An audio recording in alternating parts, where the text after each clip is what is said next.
news comes first. This is ABC7 Extra. Good evening, I'm Saul Saenz, and this is ABC7 Extra Sunday Edition.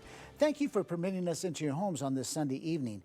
Most of us may recall the migrant surge in 2019 when hundreds of migrants would walk right up to the border barrier and surrender to Border Patrol agents. Many of those migrants were requesting asylum. Agents were overwhelmed driving from one end of the barrier to another, picking up those migrants and taking them to processing centers. El Paso gained notoriety when officials set up temporary shelters to house migrants in various parts of El Paso, including under the Santa Fe Bridge.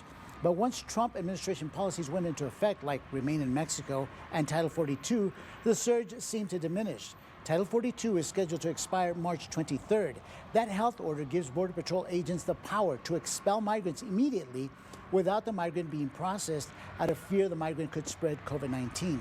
Government and social agencies say the elimination of Title 42 would open up the floodgates to yet another surge and are sounding the alarm.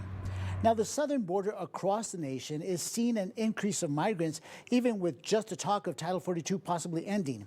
A Border Patrol official tells ABC7's Brianna Perez agents are preparing for any challenges. Brianna reports for Sunday Extra. Well, it's been a historic year, and we're only 6 months in. Border Patrol Public Affairs spokesperson for the El Paso sector, Carlos Rivera, says El Paso is seeing a 57% increase in apprehensions compared to last year. That's about 113,000 encounters. What we're seeing here in the El Paso sector along the border is about 70% of total encounters are migrants trying to evade arrest, evade detection, flee from agents, and further into the United States. An ABC7 source sent us these photos from Wednesday night. They show 25 migrants being apprehended underneath the Santa Fe Bridge. Our very own Saul Saenz also captured video this week that shows more migrants with Border Patrol in the lower valley. Rivera says the trend of migrants are coming in from Santa Teresa and Salem Park area. And I can tell you it is busy for our agents, for our partners at other agencies. Again, it is very busy for the El Paso sector right now. To navigate the surge, he says more agents are moved to those areas where they are needed. And if the necessity presents itself, yes, we'll be reaching out to other sectors and other stakeholders for that assistance. Out of those in the 57% increase that we've been seeing, nationalities vary. The top 5 are going to be Mexican, Guatemalan, Cuban, Nicaraguan, and Haitian citizens. With the centralized processing center and resources like medical personnel, as well as caretakers for children, Rivera says they are prepared for any challenges, including the end of Title 42. Definitely much better prepared now to face any challenge than we were before. For Sunday Extra, Brianna Perez, ABC7. Joining us to talk about the possibility of another migrant surge is the director of Annunciation House, Ruben Garcia. Ruben has already seen an increase in the number of migrants being released to Annunciation House. Also joining us is UTEP professor Victor Manjares. Mr. Manjares is a retired Border Patrol chief and was with Border Patrol for 20 years before retiring. Gentlemen, welcome. Ruben, I want to start with you. We've been talking for several weeks about the rising number of migrants being released to Annunciation House, and you told me as many as 500 migrants in one day. Is that the biggest group since the 2019 surge? It clearly is. Over the past couple of years, the number of refugees that are released to us has been pretty low. Recently, it has started to pick up. I would say since the beginning of the year, we've seen a steady increase in the number of refugees that are being turned over to us and the network of hospitality sites that we are connected with. And yes, last week we had one day where there were 550 refugees released to us. On Thursday, we had another high number, 450 refugees that were released to us. So yes, the numbers are going up. Is this just based with everyone talking about the possible end, in your opinion, obviously, not just on the possibility of Title 42 coming to an end May 23rd? Do you think that's why you're starting to see more migrants coming to Annunciation House? Actually, I don't think so. I think people did not understand or don't quite understand that Title 42 is not egalitarian. And by that I mean not all nationalities are eligible to be expelled. So the idea that anyone who crosses the border illegally is subject to being expelled back to Mexico or possibly directly to their home country. That's an incorrect understanding of Title 42. There's certain nationalities that cannot be expelled. You mentioned in your introductory piece the officer who was referring to the major categories of refugees that are arriving or crossing into the United States. Nicaragua, Cubans, families from Haiti are groups or nationalities that are not being expelled and in fact are being released. In addition to them, we also see individuals from Turkey that are not released. So that population is the population that is behind the increase of releases that we are receiving right now. Chief Mahadas, you had a front row seat to several migrant surges, the most recent being in 2019. Your thoughts on Title 42 and what could happen if lifted? Well, Title 42, since its first implementation of the Trump administration, really affected a bigger swath of the population, including family groups, unaccompanied minors, things of that nature. No longer applies to family units, doesn't apply to the unaccompanied children, and really it's directed towards, at this point, the vast brunt is single male adult individuals. And if I were to put back my hat as the chief patrol agent of El Paso and Tucson, the population of individuals that were the most problematic were always at single male adults between the ages of 18 and 30.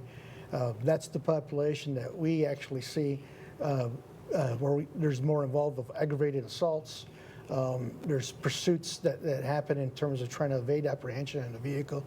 All the things that usually doesn't have a good result at the end, a good consequence. And so what I expect if Title 42 does get lifted, to expect a surge of like we haven't seen before. We look at last month, the Border Patrol reported over 200,000 arrests along the southern border, which is really significant since it's one of the highest numbers that I believe that we've seen in 1 month period. I expect that number to steadily climb up or actually surpass the 200,000. Okay, we're going to take a really quick break. Well, you're watching ABC 7 Extra. When we come back, I'll ask my guests what needs to happen now to prepare for a possible migrant surge, where their lessons learned. It's ABC 7 Extra Sunday edition, where news comes first. And now, most admired alum. Get up there. This is so embarrassing. There's no way it's me. You know her. You love her. Ruh-roh. What are you doing here? It's Anna Gomez. Who? Our first gagillionaire. With AT&T Fiber, Anna's got the fastest internet with hyper-gig speed. I didn't know you went to this school. We have a lot in common. Live like a gagillionaire with AT&T Fiber. Now with speeds up to 5 gigs. Limited availability.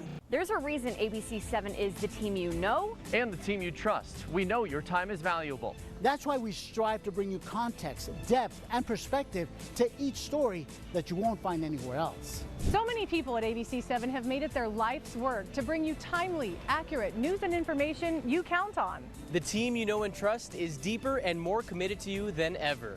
That's why at ABC 7, news comes first.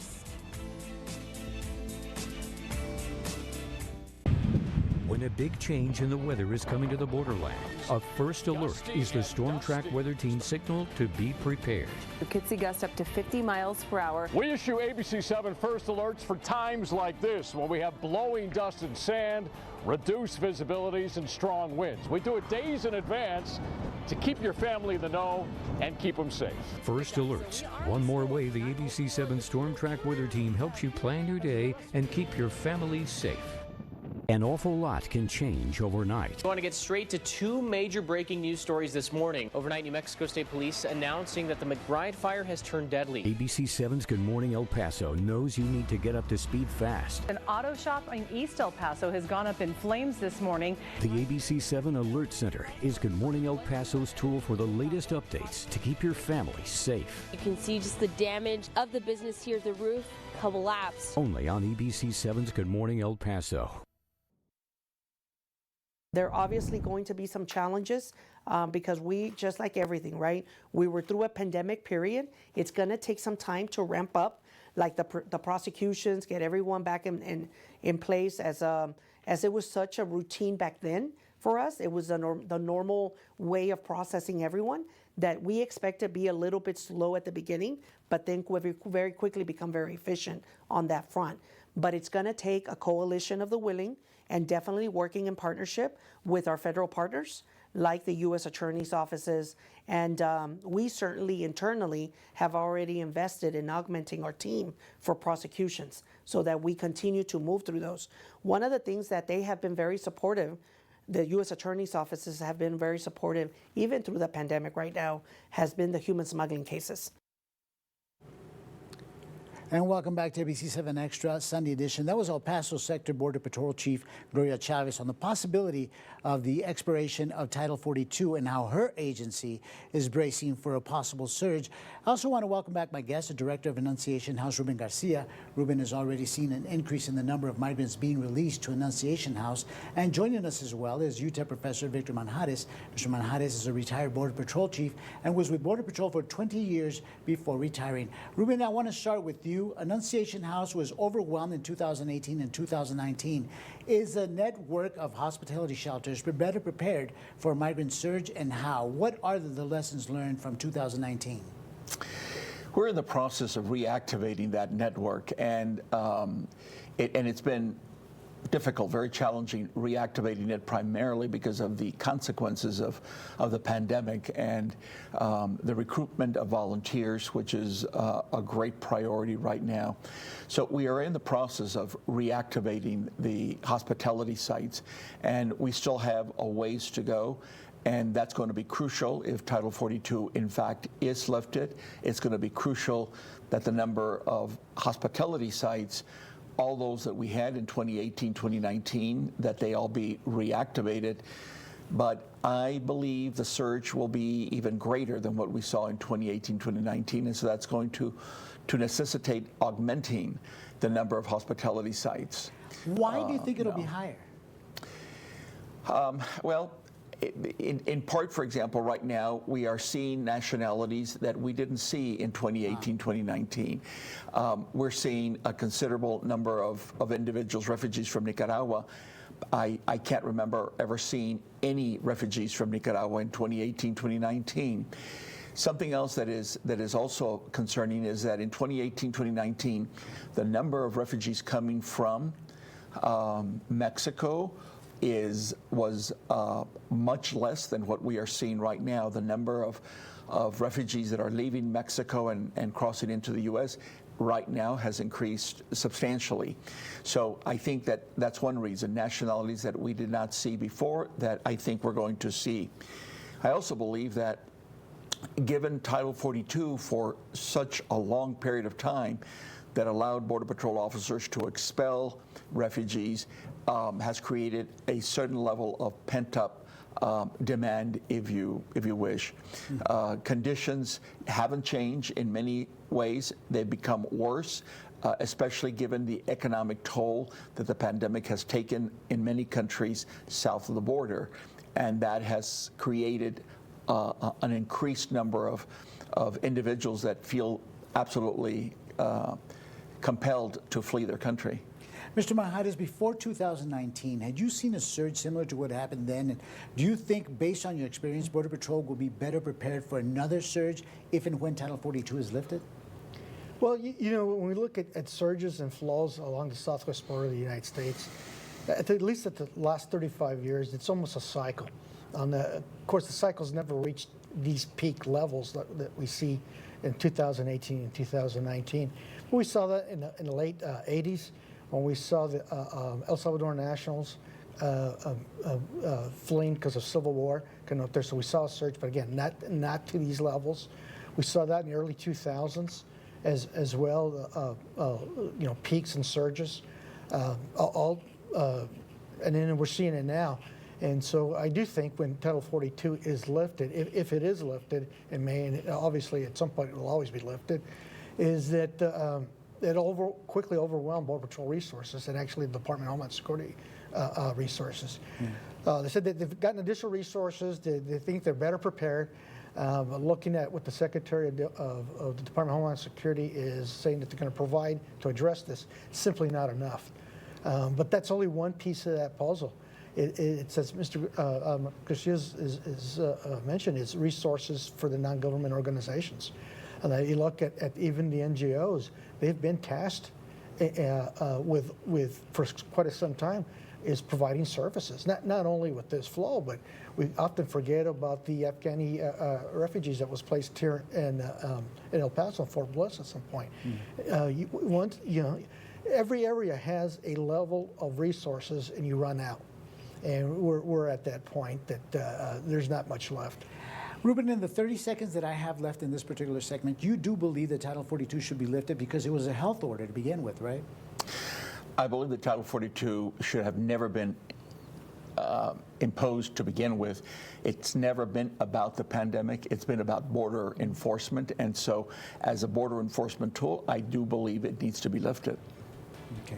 You're watching ABC 7 Extra Sunday Edition. Still ahead, we'll talk about the aggressive role Governor Greg Abbott has taken with Operation Lone Star. That discussion when we come back.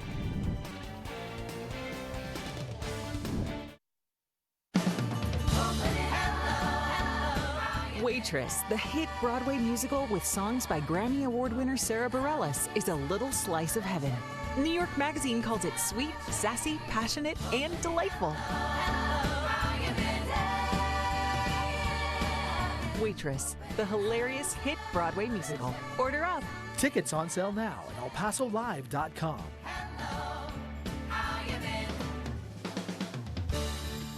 When more than 120,000 of you were overcharged for your trash collection. A glitch that I didn't know about until I got my water bill. ABC 7's investigative team went to work for you. I filed an open records request that is now giving us better insight as to what went wrong. Here's what I found. Going deeper. Here's what was happening behind the scenes. Getting you answers. We are working on a solution for affected customers. When the issues affect your pocketbook, the water utility promised to refund that money. You can count on ABC 7, where news comes first. We've made a major upgrade to the ABC 7 studios. But the team you know and trust still has the same commitment you expect when it comes to complete coverage of breaking news. This is a lot more than new furniture and monitors. We've also made a major investment in behind-the-scenes technology. We've enhanced our ability to make complex stories understandable with big, bold graphics. Always searching for new ways to serve you. ABC 7, where news comes first. ABC 7's commitment to the borderland is strongest when big news breaks. A massive fire in downtown El Paso. Flames are still very intense. We have multiple crews on the ground right now, live on the scene. When did you realize this was going to get out of control? Probably about 5 minutes after. Could the walls collapse? It could, yeah. What kind of extra perspective can you give us on what it's been like for El Paso fire crews? Typically, we're not on the air at this time, but we are continuing our live breaking news coverage. ABC 7, complete coverage of breaking news. The past several weeks, I've had migrants that came in, didn't speak a lick of English, and I'd have to use Google Translate on my phone to communicate with them. And they would come in with the government-issued fleece, sweats, and flip-flops. And I think what happens, they get dropped off downtown. They need some clothing, change of clothing to wherever they're going, and they come here and buy some jeans and shirts, and we don't carry tennis shoes. They ask me where we can buy some. So they just come in and just looking for a change of apparel. And they don't come with $1 bills. No, some of them had a pretty substantial amount of money. Now where they're getting that, I'm not sure. Welcome back to ABC 7 Extra Sunday Edition. That was Mark Rosen, owner of the Texas store downtown, commenting on migrants who are being dropped off downtown and shopping at his store. I also want to welcome back Ruben Garcia with Annunciation House and Victor Manjares, former Border Patrol El Paso Sector Chief. Gentlemen, thank you so much. Let's pick up the conversation having to do with Title 42. And before we went to break, Ruben, you mentioned that you don't believe that Title 42 first of all, should have been initiated, and secondly, should continue to be used, or, if it expires, or they continue with it, you don't think it should continue, correct? That's correct. When Title 42 was imposed, it only applied to a small piece of the traffic. The rest of the traffic was allowed to come back and forth. So for pandemic purposes, you would never do something like that if that really was your intention. Title 42 was a border enforcement tool from the beginning and even up to now. And it should not have been used that way. If we lack immigration policy that is realistic in dealing with the reality, not only on the border, but throughout the country. We don't have that kind of immigration policy that really directs the United States in how to handle immigration as a whole, and of course, certainly its relationship with neighbors to the south, Mexico, Central America, South America. Mr. Mahadas, as you well know, Ruben has a front row seat as to which migrants are coming across and are not being expelled or being held in Mexico. Your thoughts, and it sounds kind of somewhat discriminatory if you don't mind my saying, because some are allowed in and others are not, although COVID-19 really does not discriminate. Your thoughts on Title 42 being used, especially do you think it should have been used when you were in charge? Well, you know, when you look at the history of Title 42, forget that it's actually a health and safety law that was passed in 1944. So it isn't something that's been very, very recent at all. And so I would agree that to some degree that when Title 42 was first implemented, that it had a security aspect tied to it, but that's the way the law was actually designed in 1944 to have that impact. Now, it is a tool that's provided some type of consequence to a certain group of individuals, but that really became due to the fact that there was a lack of a consensus policy. What we've seen within the last two administrations is the lack of policy to address border security and immigration as a whole, really default to policies such as Title 42. And since you, obviously, when you were in charge, you saw the migration at that time and the surges, what you consider to be surges back then. Now that we look at Greg Abbott, and obviously this whole conversation having to do with Title 42 has been frustrating for a lot of leaders. Governor Greg Abbott has initiated Operation Lone Star, where he's using actually National Guardsmen as well as DPS officials. How does this actually add to the confusion of what ought to be done? Well, when you're looking at Operation Lone Star, you're looking at the flows that we see now. We see, various groups along the border. What it does, it adds to the chaos and clutter. When you look at the border and look at it through an operational lens, which I did for over 2 decades, is I try to pick out or try to see through the chaos and clutter of legitimate activity and illegitimate activity that is occurring on the border. And the more I can reduce either one of those, the greater clarity I have on those true people that are looking to impact our country. The fact of the matter is that most people that come up are economic migrants, right? They don't qualify for asylee status, and they're coming up simply because they're looking to better their life on that. But that adds to the chaos and clutter for these chief patrol agents, people at ports of entry that are dealing with this. And so response, I've seen what the governor has done is provided those type of assets. And really those assets, the best thing it does is provides a perception, right? Because when you look at places like Del Rio, Laredo, Rio Grande Valley, and El Paso to some degree, is that when you get these big surges where there's a lot of folks that enter and have to process, that means those resources that are patrolling have to come in, which means there's not a lot of people patrolling the border, if any, at certain points of time. And that is a scary proposition. Ruben, what needs to happen to initiate the conversation to finally have immigration overhaul? Would you be part of that conversation to help out folks and our leaders to initiate some sort of conversation for immigration overhaul? Obviously, I would love to be able to be someone at the table when this is discussed. It has been so politicized, and there is great gain to be made by political leaders in politicizing the issue. And I would dare say, for some, they do not want to see immigration policy reformed and spelled out because you gain political points by having dysfunction. And it's been that way for years and years and years. I remember when Ted Kennedy, one of the most liberal senators in Congress, and John McCain, one of the most conservative, President Bush, a Republican, was in office, and they put together a comprehensive immigration package that never was able to see the light of day in terms of passage, because I think comprehensive immigration policy, there's people that don't want to see it. They prefer the chaos for political reasons. Mr. Manjares, you've obviously been doing this for quite some time. In the 30 seconds that I have left, what do you think ought to happen? Well, it's going to be a combination. I think we make the mistake of either looking at it as either a border security issue or an immigration issue, and it's one and the same. On that, we actually need to, if we're going to get any type of solutions, is we need to address this issue as a one thing that happens. Immigration, narcotics, things of that nature happens in the border. Those are all symptoms of a border that's not controlled very well. Victor Manjares, Ruben Garcia, thank you so much for taking time to talk to us this Sunday evening. Thank you. Thank you. And I want to thank you for watching Sunday ABC 7 Extra on this Sunday evening. Thank you so much. I'm Saul Saenz, and this has been ABC 7 Extra. Good night y buenas noches.